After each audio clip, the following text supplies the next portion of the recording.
그러나 더욱 큰 은혜를 주시나니 그러므로 일렀을 때 하나님이 교만한 자를 물리치시고 겸손한 자에게 은혜를 주신다 하였느니라. 그런즉 너희는 하나님께 복종할지어다. 마귀를 대적하라. 그리하면 너희를 피하리라. 하나님을 가까이 하라. 그리하면 너희를 가까이 하시리라. 죄인들아 손을 깨끗이 하라. 두 마음을 품은 자들아 마음을 성결하게 하라.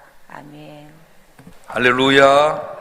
요새 다니엘 기도를 통해서 저녁에 늦게까지 하고 하다보면 새벽에 수고도 많이 줄었는데 오늘 또 토요일날 온 가족들이 이렇게 많이 나오셔서 어떻게 영광 돌리게 것을 감사합니다.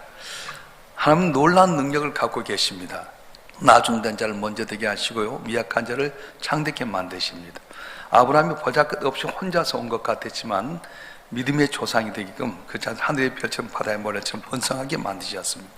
요셉은 애굽 땅 종로 팔려가서 가장 나중된 자가 되는데 국무총리 돼서 으뜸이 되는 자가 되었습니다. 하나님 오늘도 마찬가지입니다. 누구에게든지 놀라운 능력을 주시면 지금 초라하고 보잘것 없어도 존귀한 자가 되고요, 지금 아무것도 가진 것 없지만 부유한 자가 되는 은혜를 주신다고 말씀하십니다. 하나님께서는 예수도를 믿는 믿음으로 말미암아 우리에게 많은 은혜를 주셨습니다. 그런데 이 정도로 끝나지 않아요. 여러분 은혜 받아 하나님의 자녀가 되었고 여기 있는데 이 정도로 하나님 만족하지 않습니다. 더 큰 은혜, 더 많은 은혜 주시려고 하는데 문제가 어디 있습니까? 하나님께 있습니까? 그렇지 않습니다. 내게 있습니다. 하나님이 오늘 또 우리에게 능치 못함이 없는 능력과 권능과 기적을 주시려고 하는데 내가 그걸 받는데 부족함이 있기 때문에 복을 받지 못한 거지, 하나님은 능력이 없으신 분, 전지전능하지 못하신 분, 힘이 없는 분이 아니라고 말씀합니다. 오늘 야고보서 4장 6절을 보게 되면 한번 읽겠습니다. 시작. 그러나 더욱 큰 은혜를 주시나니 그러므로 일렀으되 하나님이 교만한 자를 물리치시고 겸손한 자에게 은혜를 주신다 하였느니라. 아멘. 더 큰 은혜를 주시나니 이렇게 말씀하셨어요. 이미 다양한 은혜를 주셨습니다. 더 큰 은혜를 주신다고 말씀합니다. 은혜를 많이 주셨지만 이 정도로 만족하지 않아요. 여러분 이해했습니까? 하나님의 자녀된 것, 이것도 큰 은혜지만 이 정도가 아니라 내 시작은 미약했지만 내 나중에 심히 창대로운 약속의 말씀처럼 더 큰 은혜 주신다고 말씀하시는 거예요. 사람은 변덕스럽습니다. 기분과 감정에 따라서 생각도 달라지고 태도도 달라집니다. 돕고 사는 것도 변화가 많습니다. 지금은 은혜 받아 돕고 있지만 내 마음의 상태가 달라지면, 형편이 달라지면 돕지 못할 때가 있습니다. 그런데 하나님의 은혜는 어떻습니까? 가면 갈수록 더 깊어지고 풍성해진 것이 바로 하나님의 은혜라고 말씀합니다. 자, 그래서 하나님께 더 큰 은혜를 주시려고 하는데 우리가 더 큰 은혜를 받으려면 어떻게 해야 됩니까? 먼저는 겸손하라 말씀하셨어요. 우리 6절 말씀 다시 한번 보겠습니다. 6절 말씀 시작.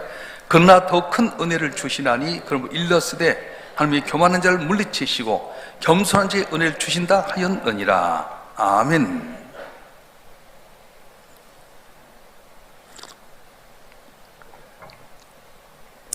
은혜는 좋고 평안한 것입니다. 은혜 받으면 모든 것이 좋아지고 행복해집니다. 그런데 은혜 받지 못하면 그 반대가 되는 겁니다. 자, 교만이란 뭡니까? 자신을 드러내는 것, 고개를 세우는 것, 자신만만한 거예요. 여러분이 지금 권력 있다고 힘 있다고 좀 더 큰 아파트 살고 좀 물질이 있다고 고개 들면 자신만만하면 그건 교만한 거라고 말씀하는 겁니다. 여러분 주고받는 행위는 원칙이 있습니다. 모든 세상의 원칙이 뭐냐면 주는 자 앞에 받는 자는 무릎을 꿇어야 된다는 거예요. 그런데 어떻습니까? 하나님 은혜 주려고 하는데 내가 고개 들고 무릎 꿇지 않냐면 받을 수 없다고 말씀합니다. 그래서 교만은 은혜를 받는 데 있어서 가시와 같다 말씀하셨어요. 따라서 합시다. 교만은 은혜를 받는데 가시와 같다. 아직도 내 힘대로 살려고 하면, 내 뜻대로 살면 걸리는 거예요. 성경에 보면 교만했기 때문에 망하거나 또 손해당한 분이 계십니다. 대표적인 분이 사울입니다.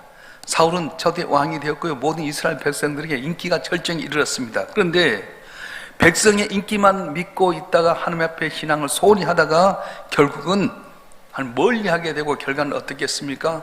그의 두 아들과 더 길보아 전투에 죽었는데 어느 누구도 성경에 보게 되면 단 한 명도 그 후손이 왕이 되거나 출세한 사람이 없었습니다. 또 다윗도 집고 말기에 나라가 붕하게 해지니까 요압이라고 하는 장군을 통해서 이스라엘 중에 칼을 빼어서 전쟁할 만한 사람은 숫자를 세어나마 했어요. 날로 부흥하니까, 날로 수가 많으니까 셀 수 없을 정도 많아지니까 이걸 가지고 다윗은 좀 수를 세어봐라. 우리 병력이 어느 정도 되는지, 능력이 어느 정도 되는지 봐라. 우리 같은 당연한 것 아니겠어요? 그런데 이것을 역대상 21장 7절에 보게 되면 뭐라고 말씀하냐면, 읽어보겠습니다. 시작. 하나님이 이를 악하게 여기사 이스라엘 치심에, 이렇게 말씀하셨어요. 개정 성경에 뭐라고 되었냐면은, 옛날 개혁 성경에는 하나님이 이를 괘씸하게 여기사 이스라엘 치셨다, 그렇게 말합니다. 다윗이 어떤 사람입니까? 목동이었습니다. 사울왕에 의해서 죽임을 당하기 일보 직전까지 갖게 되고 블레셋까지 피난한 강 가운데서 하나님이 은혜 주셔서 나라가 붕했으면 하나님 은혜입니다. 주님 뜻대로 하시옵소서 해야 될 텐데, 이렇게 된 것 보니까 수를 한번 계산해봐라. 병력을 이렇게 따지다 보니까 하나님이 괘씸하게 여겼다는 거야. 네가 한 것 아니라 내가 했던 건데 너 그러냐? 그래서 하나님께서 치시니까 전염병 7만 명이 죽는 어림이 있었습니다. 여러분, 성경에 나오는 내용들 잘 살펴야 돼요. 우리도 이런 교만에 빠질 때가 있습니다. 국가도 교회도 회사도 가정도 너도 나도 은혜 받아야 됩니다. 근데 은혜를 차단하게 만든 거, 은혜를 못 받게 하는 게 뭐냐? 교만이라고 하는 거예요. 다윗도 교만했다가 결국은 얼마나 어렵습니까? 사무엘 6장에 보면 하나님의 법궤를 오벳 에돔의 집에서 올라올 때 다시 너무 기뻐가지고 덩실덩실 춤을 추었어요. 그런데 그때 당시는 배티가 없잖아요. 덩실덩실 춤을 추다 보니까 밑에 하체가 드러나게 됩니다. 이때 다윗의 아내였던 미갈이 이걸 갖다가 이야기하는 거예요. 미갈은 누구냐면 사울왕의 둘째 딸입니다. 다윗은 목동이었고요, 오늘날 베두인과 같이 냄새나고 보잘것없는데 미갈은 왕족의 딸로 태어나가지고 항상 존귀한 자, 이렇게 볼 때마다 기이하고 애절이 있는데 다윗의 이런 모습을 보면서 폄하하는 거예요. 자기 우월감을 나타내게 됩니다. 그래서 역대 사무엘하 6장 20절에 보게 되면 뭐라고 하냐면, 방탕한 자가 염치 없이 자기 몸을 드러내는 것처럼 오늘날 그의 신복의 계집종의 눈앞에서 몸을 늘어내도다 비아냥되며 남편을 멸시하게 됩니다. 그런데 사무엘사 6장 23절에 보게 되면 뭐라고 말씀하냐면, 한번 읽어볼까요? 시작. 그러므로 사울의 딸 미갈이 죽는 날까지 그의 자식이 없으니라. 주경학자는 이 내용을 두 가지로 해석하는데요, 하나님께서 교만한 미갈의 태를 열지 않아서 자식이 없이 죽었다, 그렇게 이야기하게 되고, 또 하나의 해석은 이런 다윗을 없이 여기고 교만한 미갈이 때문에 정내미가 떨어져서 다시는 미갈과 침상을 안 해서 결국 미갈이 애를 낳지 못하고 죽었다, 애 없이 살다가 죽었다, 이렇게 이야기. 두 가지 해석이 다 일리가 있습니다. 사랑하는 성도 여러분, 내 조금 있다고 해서 교만함 넘어지게 됩니다. 에스더 1장에 보게 되면 BC 483년경에 페르시아 아수르의 왕께서 그의 왕비 와스대왕 가는 이야기가 있는데, 그 당시 이 페르시아는 굉장히 큰 왕국이었죠. 가장 강대한 왕국이었고요, 문화도 문명도 황급기를 누리고 있었습니다.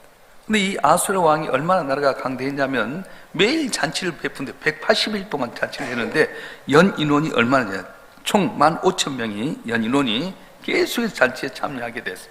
적어도 하루에 100명 이상씩 모여서 180일 동안을 계속 잔치하게 됩니다. 왕이 기분이 좋으니까 자기 아름다운 와스디라고 하는 왕후를 불렀어요. 그런데 이 와스디 왕도 180일 동안 행사가 이루어지니까 여러 고관들 부인을 불러놓고 자기도 잔치를 하게 되는데 왕이 오라는 거예요. 그래서 와스디 왕후의 미모를 좀 소개하고자 왕후 불렀는데, 나도 지금 잔치 중이다, 어떻게 왕이라고 함부로 남자들 앞에 나를 그냥 보낼 수 있느냐? 그래서 안 가게 된 거예요. 이 일이 단초가 돼가지고 결국은 와스디 왕은 자기 미모 때문에 결국 왕에 폐비되고 마는 것입니다. 사랑하는 성도 여러분, 교만하면 은혜를 무너뜨리게 됩니다. 교만은 성공을 무너뜨리게 되고요, 교만은 행복을 무너뜨리게 됩니다. 돈 벌었더라도, 공부 많이 했더라도, 성공했더라도, 내 얼굴 아름답고 행복하다 할지라도 그것 때문에 교만에 빠지면 안 된다는 거예요. 오늘 본문의 말씀은 교만한 자를 물리치고 겸손한 자에게 은혜를 주신다고 말씀하고 있습니다. 겸손의 구체적인 표현이 뭐냐? 예배라고 하는 겁니다. 그럼 기억하세요. 하나님 모든 걸 주관하신 위대한 하나님이기 때문에 그 앞에 무릎을 꿇는 게 바로 예배라고 하는 거예요. 코로나 팬데믹 때 우리가 잊어버린 게 있습니다. 함께 예배하는 것에 대해서 게을르고 나태했습니다. 우리는 말씀을 통해서 예배가 무엇인가를 깨닫고 은혜를 확인하는 사람이어야 된다는 거예요. 그런데 교만한 사람은 말씀을 바라보기만 하고 마음으로 받아들이지 않습니다. 말씀을 구경뿐이에요. 제가 가끔 이제 우리 성도들 가운데 만나면 지난주 설교가 뭐였냐고, 어제 설교가 뭐였냐고 물어보면 뻥 찌는 거예요. 물론 갑작스럽게 물어보니까 그러기도 하겠죠. 그럼 지난주 설교가 뭔지 아세요? 다 잊어버린 거예요. 말씀을 주하로 묵상하면서 말씀 안에 내가 겸손하고 하나님만 바라봐야 할 텐데 내 조금 있는 지식 때문에, 조금 있는 물질 때문에, 조금 있는 좋은 환경 때문에 하나님을 의지하지 않고 자기 생각, 자기 뜻대로 살다 보니까 잘된 것 같지만 멸망하게 되고 부끄러움 당할 수밖에 없다는 겁니다. 교만은 말씀을 가로막습니다. 교만은 축복을 가로막고, 교만은 성공을 가로막고, 은혜를 가로막고 마는 겁니다. 바른 자 여러분 한 분 한 분이 언제나 주님 앞에 겸손하고 물리침으로 말미암아 승리하는 여러분 되길 주님 축원합니다. 축원합니다. 두 번째로 이제 우리가 더 큰 은혜를 받을 뭐냐면 복종해라 그렇게 말씀하셨어요. 본문 7절 말씀 한번 읽어볼까요? 야고보서 4장 7절 말씀 시작. 그런즉 너희는 하나님께 복종할지어다. 마귀를 대적하라. 그러면 너희를 피하리라. 아멘. 복종한 자 더 큰 은혜를 주신데, 복종이란 말은 뭐냐면 순종은 감당할 수 있는 형편 속에서 그 말씀을 순종하는 거지만은, 복종은 뭐냐 하면은 내가 절대로 감당하지 못할 형편인데도 불구하고 그대로 따르는 거예요. 아브라함이 이삭을 번제로 드릴 때 어떻게 합니까? 인간의 생은 도저히 할 수 없지만은 하나밖에 그 아들을 모리아 산에 번제로 잡을 때 하나님께서 그 아들을 잡는 아브라함을 급하게 부릅니다. 아브라함아 멈춰라. 네 아들 이삭보다도 네가 나를 더 사는 줄 알았느니라. 네 아들 이삭을 통해 하나님의 별처럼 바다의 모래알처럼 번성케 하리라. 너는 모든 만국의 열국의 조상이 되리라 말씀하셨어요. 우리는 내가 감당할 수 있을 때만 감당합니다. 근데 더 큰 은혜는 뭐냐면 복종해라. 다시 말하면 할 수 없는 여건 가운데 순종하라 말씀하신 거예요. 베드로가 밤이 맞도록 그물이 빈 그물이었습니다. 그물을 거두고 있는데 예수님, 목수라고 하는 예수님이 나타나서 깊은 곳에 그물 내리라고 말합니다. 이해가 안 됩니다. 나는 밤이 맞도록 그물질을 했습니다. 나는 어부입니다. 당신은 목수인데 그래도 내가 말씀해 순종해 그물 내리겠습니다 하고 그물을 깊은 곳에 내렸더니 조금 전까지도 잡히지 않았던 그 고기가, 물고기가 그물에 가득 차게 돼서 요한과 야고보의 배에 나누었다고 성경 이야기하는 겁니다.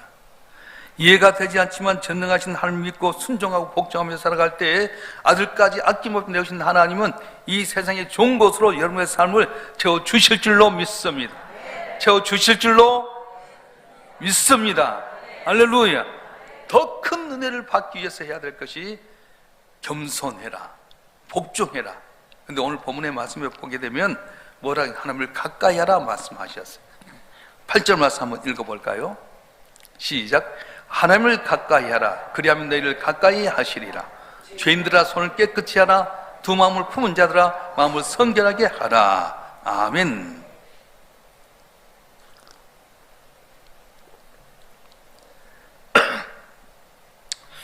우리가 하나님을 가까이 하라고 하는데 하나님을 본 자는 죽지 않습니다. 하나님을 볼 수가 없어요. 그래서 하나님을 가까이 하라고 하는 말씀은 뭐냐면 하나님 말씀을 가까이 하라 그런 말씀입니다. 신앙의 선진들, 위대한 신앙의 성공자들은 뭐냐면 하나님 말씀을 언제나 가까이 했던 분입니다. 왜냐하면 말씀을 가까이 할 때에 하나님의 음성을 들을 수 있고 하나님을 뵐 수 있기 때문에 그렇습니다. 시편 1편 1절과 2절의 말씀 한번 볼까요? 시편 1편 1절과 2절의 말씀 제가 한번 읽겠습니다. 복이 든 사람은 악인의 길을 쫓지 아니하며 죄인의 길에 서지 아니하며 오만한 자의 자리에 앉지 아니하고 오직 여호와의 율법을 즐거워하여 그 율법을 주하로 묵상하는 자로다. 오직 여호와의 말씀을 주하로 묵상하는 자로다. 어제 여러분 하루 삶을 보니까 말씀을 얼마나 묵상했습니까? 더 큰 은혜 주시려고 하는데 주의 말씀을 묵상하고 말씀대로 살려고 몸부림치고 애써야 될 텐데 우리는 언제나 내 생각, 내 방법, 내 수단 갖고 살려다 보니까 내 곁에 가까이 복 주시려고 하는데 내가 못 받는 거예요. 바른 저와 여러분 한 분 한 분이 언제 주의 말씀을 주야로 묵상하고 말씀을 가까이 함으로 말미암아 그 말씀의 능력이 여러분 삶 가운데 백배히 있으면 놀라운 기적의 역사에 되기를 주여 축원합니다. 축원합니다. 두 번째는 뭘 가까이 해야 되냐면은 하나님을 가까이 하는 게 하나님의 집을 가까이 하라는 거예요. 교회는 하나님의 집입니다. 디모데전서 3장 15절에 보게 되면 이 집은 살아계신 하나님의 집이요 그렇게 말했어요. 여러분 한 분 한 분이 이곳에 모일 때 건물만이 아닙니다. 이건 하나님의 집이라는 거예요. 여러분 한 분 한 분이 교회입니다. 교회가 같이 모여서 예배드리는 이곳이 바로 성전입니다. 어떤 분들은 이거 건물이지 교회냐? 교회는 예수 믿는 사람들의 공동체다 하지만 더 깊이 들어가면 예수 믿는 귀한 여러분 한 분 한 분 교회이기 때문에 교회가 모여서 예배드리는 이곳이 바로 성전이라고 말씀하는 거예요. 시편 84편에 보면 하나님의 교회를 가까이 하고 사모하는 사람이 복을 받는 것을 보여주고 있습니다. 여러분 성전을 가까이 해야 돼요.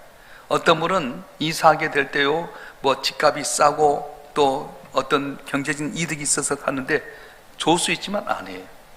성전을 가까이 해야 돼요. 유대인데 왜 복을 받습니까? 언제나 회당을 중심으로 모였어요. 우리 성도들도 이사할 때 좋은 조건 바라보고 하지만 성전을 가까이 하고 예배 드릴 수 있는데 가까이 오게 될 때 복이 있을 줄로 믿습니다. 여러분 제가 애언은 아니지만 분명한 향후 5년 내 이 지역이 완전히 변합니다. 경제 자유구로 선포가 되고요. 지금 설계도가 들어갔어요. 이 지역이 전체 다 변화된 거예요. 여기에 갖고 있는 사람 복 받을 줄 믿습니다. 늘 일을 알지 못해. 성전을 가까이 하면 복이 있다고 하는데 우리는 어떤 좋은 조건 가운데 성전을 멀리 할 때가 많아요. 항상 좌편에 나서 예배하고 주의 말씀을 들을 수 있는 성전을 가까이 함으로 말미암아 더 큰 은혜를 주려고 하는 은혜를 받아 승리하는 여러분 되십시오. 여러분을 축원합니다. 축원합니다. 특별히 주의 종을 가까이 하라 말씀하셨어요. 제가 주의 종이기 때문에 그런 것이 아니라 말씀을 전하고 기도한 주의 종을 가까이 하면 그를 통해 복을 받습니다. 저도 여러분을 기도할 때 우리 교인들이 많잖아요. 근데 다 교인들 뭉뚱거리 기도합니다. 장로님 기도하고 안수집사님, 권사님 기도하고 위원장, 기관장, 고역장, 남녀승리자, 안수집사님, 권사장 기도하는데 어떤 분이 딱 눈에 보이며 기도하냐면 가까이 있는 분들, 항상 눈에 보이는 분들. 기도하다 내가 눈을 떠봐요. 그냥 남아있는 분 갖고 기도하는 거예요. 여러분 주의 종이 아무것도 아닌 것 같죠? 그런데 주께서 축복의 권세를 주의 종에게 주셨어요. 할렐루야.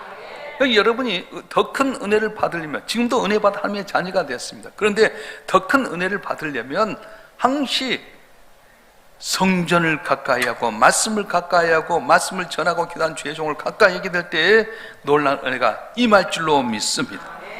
하나님은 능치 못함이 없으신 하나님입니다. 그래서 예수님이 언제나 갈 때 가까이 있는 사람은 복을 받았어요. 맹물이 포도주가 되게 하고도요, 왕의 신하의 아들이 살기도 하고요, 회당장 야이로가 예수님 가까이에서 그 딸이 죽었다가 살아나기도 하고, 나병 환자들이 안진병이가 소경이 다 뜨게 됐습니다. 그렇습니다. 주님을 가까이 할 때 놀라운 기적이 있는데 이 어려운 시대 속에 여러분이 말씀을 깨닫고 언제나 주님을 가까이 함으로 말미암아 복을 받고 입술로 구하기보다 응답받아 살아계신 내 주님을 증거하는 증인의 삶을 사는 여러분 되기를 주님 축원합니다. 축원합니다.